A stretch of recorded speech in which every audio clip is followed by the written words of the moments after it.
અમદાવાદમાં ભગવાન જગન્નાથની 148મી રથયાત્રા નીકળવાની છે, ત્યારે રથયાત્રાને લઈને તડામાર તૈયારીઓ શરૂ કરી દેવામાં આવી છે। અમદાવાદમાં ભગવાન જગન્નાથની રથયાત્રા પહેલા ભગવાન જગન્નાથની જળયાત્રા નીકળી। ભગવાન જગન્નાથ મંદિરથી સાબરમતી નદીના ઘાટ સુધી આ જળયાત્રાનું આયોજન કરવામાં આવ્યું। આ જળયાત્રા રથયાત્રાના પૂર્વ તબક્કા તરીકે જાણીતી છે। જળયાત્રા ભગવાન જગન્નાથની 12 યાત્રાઓમાં મુખ્ય યાત્રા ગણાય છે। નમસ્કાર દર્શક મિત્રો, મુંબઈ સમાચારના ડિજિટલ પ્લેટફોર્મ પર આપનું હાર્દિક સ્વાગત છે। દર વર્ષે અમદાવાદમાં ભગવાન જગન્નાથની રથયાત્રા નીકળે છે। દર વર્ષે ભગવાન જગન્નાથ અમદાવાદમાં નગર ચર્યાએ નીકળે છે। ભગવાન જગન્નાથ તેમના બહેન સુભદ્રા અને ભાઈ સાથે રથયાત્રા પર નીકળતા હોય છે, ત્યારે આજે અમદાવાદમાં તેમની જળયાત્રા યોજાવા જઈ રહી છે। મુંબઈ સમાચારની ટીમ દર વર્ષની જેમ આ વર્ષે પણ તમને બતાવશે કે આ વખતે જળયાત્રામાં કેવું આયોજન છે અને કયા પ્રકારનો લોકોનો ઉત્સાહ જોવા મળી રહ્યો છે। અને સવારથી જગન્નાથ મંદિરમાં ભારે ભીડ જોવા મળી રહી છે અને દર વર્ષની જેમ લોકોની ભારે ભીડ આ મંદિરમાં આજે ઉમટી આવી છે। દર વર્ષની જેમ આ વર્ષે પણ ભગવાન જગન્નાથ જળયાત્રા પર નીકળી રહ્યા છે, ત્યારે જુઓ આ પ્રકારના દ્રશ્યો કે આ પ્રકારે ભક્તોની ભીડ જોવા મળી રહી છે। દર વર્ષની જેમ ગજરાત સાથે અને ભારે ભક્તોની ભીડ સાથે ભગવાન જગન્નાથ નગર ચર્યાએ નીકળશે અને 27 તારીખે આ ભગવાન જગન્નાથની રથયાત્રા યોજાશે।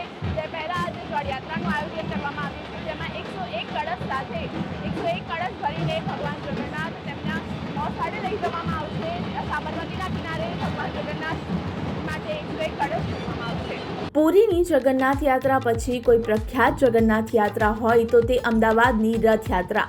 ત્યારે આજે સવારે 8 વાગે બેન્ડ વાજા, હાથી, ધજા, પતાકા, ભજન મંડળી સાથે જમાલપુરના જગન્નાથ મંદિરથી શોભાયાત્રા નીકળી અને મંદિરની પાછળના ભાગેથી સાબરમતી નદીના ભૂદર ખાતે જળયાત્રા પહોંચીને સાબરમતી નદીના કિનારે પૂજા વિધિ કરવામાં આવી।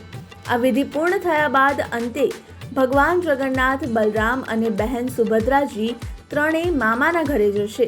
જળયાત્રા પર તમે દર વર્ષે આવો છો, શું કહેશો આના વિશે? અમે કોઈ 60 વર્ષથી આવીએ છીએ। અમને બહુ મસ્ત લાગે છે। ભજન મંડળીમાં છે, શાહપુર અમદાવાદ ઉત્તરપુરના સામથી આવીએ છીએ। ભજન મંડળી લઈને કૃષ્ણ મંડળ અમને બહુ ભગવાન વાલા લાગે છે, સારું લાગે છે। ભગવાન માટે મળી ગઈએ પણ ભગવાનને ના છોડ્યા અમે। આ જ પ્રકારે અનેક દર્શકોમાં ખૂબ જ આનંદની અને ઉત્સાહની લાગણી જોવા મળી રહી છે। લોકોમાં ભારે ઉત્સાહ જોવા મળી રહ્યો છે। જગન્નાથ મંદિર પર લોકોની ભારે ભીડ દેખાઈ રહી છે અને આ જ પ્રકારે દર વર્ષે જળયાત્રા નીકળે છે। આ જળયાત્રાની સાથે 27 તારીખે આગામી 27 તારીખે રથયાત્રા યોજાશે। બેન, શું કહેશો? આ રથયાત્રા જે નીકળતી હોય છે દર વર્ષે, એના પહેલા જળયાત્રા નીકળે છે, જળયાત્રા વિશે થોડું સરસ લાગે છે અમને છો। અમને આ બહુ દિવસ સારો લાગે છે। ગમે તે કામ હોય તો અમે મૂકીને આવીએ છીએ। પછી કેટલાય વર્ષથી અમને આ થઈ ગયું છે ને કેટલાય વર્ષથી આવીએ છીએ, પણ અમને બહુ આનંદ થાય છે। અમે ઇંતજાર કરીએ છીએ રાજા રણછોડની। આથી કેવો ઉત્સાહ જોવા મળી રહ્યો છે દર્શકોમાં આ વર્ષે?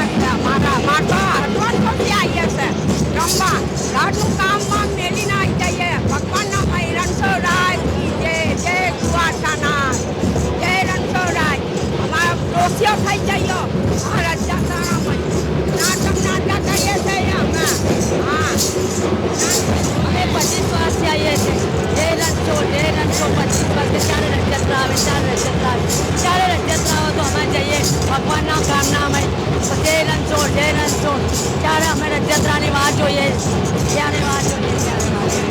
કેવો ઉત્સાહ લાગી રહ્યો છે? જળયાત્રા વિશે શું કહેશો? ભગવાન જગન્નાથની આ વખતે 148મી રથયાત્રાનું આયોજન કરવામાં આવ્યું છે। એ નિમિત્તે જળયાત્રાનું પણ આયોજન કરવામાં આવ્યું છે। ભક્તોનો ઘોડાપુર અહીંયા ઉમટ્યો છે। ભક્તોમાં ખૂબ જ આનંદ અને ઉત્સાહની લાગણીનો અનુભવ જોવા મળી રહ્યો છે। ભક્તોમાં ખૂબ જ આનંદ અને ઉત્સાહની લાગણી જોવા મળી રહી છે। શું કહેશો કાકા? આજે ભગવાન જગન્નાથની જળયાત્રા યોજાઈ રહી છે, શું કહેશો? કેવો ઉત્સાહ છે અને કેવા પ્રકારનું આયોજન કરવામાં આવ્યું? આજ વખતે 148મી ભગવાનની રથયાત્રા છે। આજે જળયાત્રાનો પ્રસંગ છે। આજે ભગવાનની જળયાત્રા અહીંથી વાસ્તે ગાસ્તે સાબરમતી નદી કિનારે જશે। ત્યાંથી જળ ભરી જળાભિષેક થશે। જળાભિષેક થયા પછી બપોરે બપોર પછી સાંજે 4 વાગે ભગવાન સરસપુર ગોસાળમાં આવશે.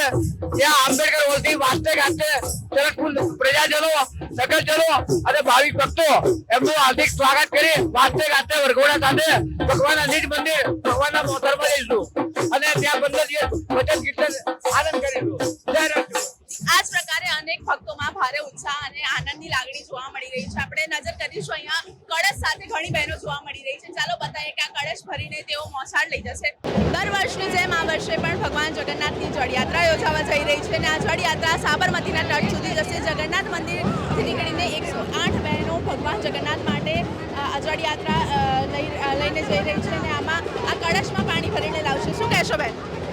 હાય, ખૂબ મજા આવી રહી છે. આ જગન્નાથજીની સેવાનો બહુ લાભ મળ્યો છે. આજ ફર્સ્ટ ટાઈમ હું આવી રહી છું, પણ બહુ જ મજા આવે છે, બહુ જ મજા આવે.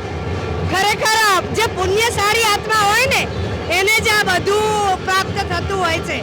બાકી ગમે એટલી સેવા કરીએ તો બધી નકામી. જગન્નાથજીની મેઇન સેવા છે.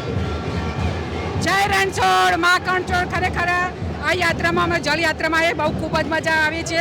અમે 3-4 વર્ષથી આવીએ છીએ અને ખરેખર આનો લાભ ભવિષ્યમાં આનો લાભ લેવા અચૂક લોકોને જ મળે છે. જે ભાગ્યશાળી હોય એમને જ મળે છે. ખરેખર અમે નસીબદાર છે, તમને બી લાભ મળે છે. જય રણછોડ. શું કહેશો બેન? આજે ભગવાનની 148મી જળયાત્રાનો ઉત્સવ થવા થઈ રહ્યો છે. ખૂબ ખૂબ અનેરો ઉત્સવ છે. આજે ભગવાનના પટંગણમાં ભક્તોનું ઘોડાપુર આજે આવ્યું છે અને એમનો અમને ખૂબ ખૂબ આનંદ છે.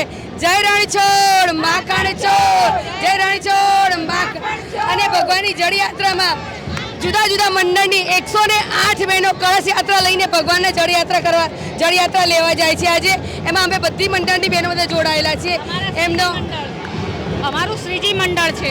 શ્રીજી મંડળની બધી બહેનોને જે તો આજે જળયાત્રામાં અમે અમારું આ 3-4થું વર્ષ છે અહીંયા જે તો આવી તો જળયાત્રામાં આવવામાં. આજે અમને ખૂબ ખૂબ અનેરો અને આગવો ઉત્સવ અને આનંદ છે અમારા માટે આજે કે ભગવાન અમને આજે એમની જળયાત્રામાં અમને લઈ જાય છે. અમને રથયાત્રામાં આવી જેવી ખુશી થાય છે આજે ખુશી થાય છે. બહુ જ મજા આવી. જય રણછોડ, જગન્નાથ ભગવાનની જય. અમને શ્રીજી મંડળને રોજ દર વર્ષે લાવો આવો મળે તો રહે અને ભગવાન જગન્નાથ અમારા ઉપર કૃપા વરસાવે છે. દર વર્ષે અમે આવીએ છીએ જળયાત્રામાં અને અમને આવો લાવો રોજ દર વર્ષે મળતો રહે એવી અમે આશા રાખી જગન્નાથ ભગવાનને.